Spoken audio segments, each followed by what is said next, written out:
Les fans de Whitney Houston ont rendez-vous avec la diva dès ce 21 décembre dans les salles hexagonales.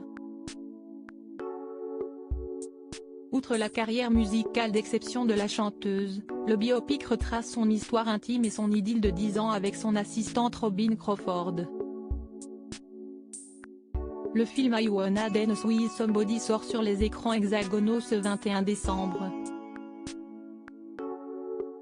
Le biopic sur la vie de Whitney Houston avait été annoncé il y a plus de 2 ans, mais il fallait trouver celle qui aurait le charisme nécessaire pour incarner la reine de la pop et de la soul disparue prématurément en 2012. C'est Naomi Ackie qui a finalement hérité du rôle, dont elle ne voulait pourtant pas au départ, ne s'estimant pas à la hauteur des enjeux. À l'écriture du scénario, Anthony McCarten, déjà responsable du biopic sur Freddie Mercury avec Rami Malek.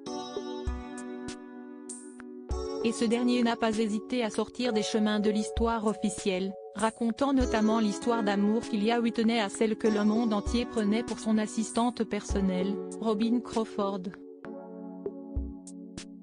C'est d'ailleurs sur leur rencontre que s'ouvre le film.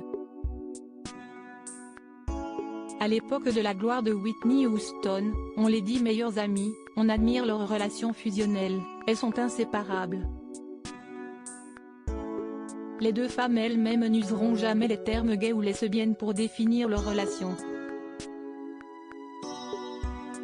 À l'époque, ces choses-là ne se disent pas encore. Le père de Whitney a encouragé sa fille à se montrer avec des garçons. Leur liaison, Robin Crawford finira toutefois par l'évoquer dans les pages de son livre A Song for You, paru en 2019. Elle en confesse aussi la fin, brutale.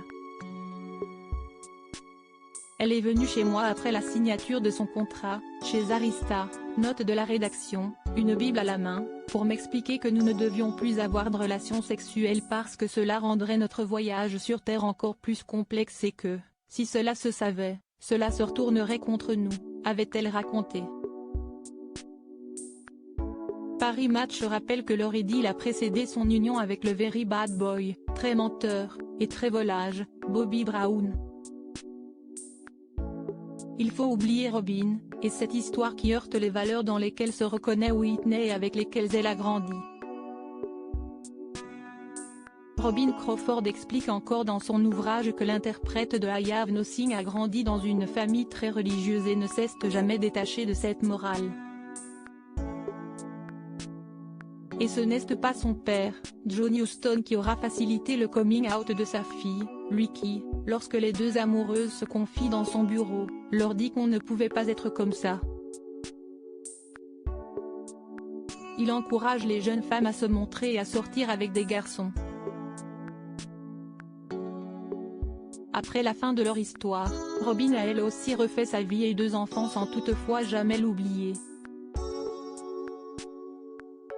Je suis restée celle qu'il aimait pour ce qu'elle était vraiment, écrivait-elle avouant, je n'ai jamais fermé la porte à Nippy, surnom donné à Whitney par ses intimes, note de la rédaction, j'espérais même qu'elle viendrait un jour sonner chez moi.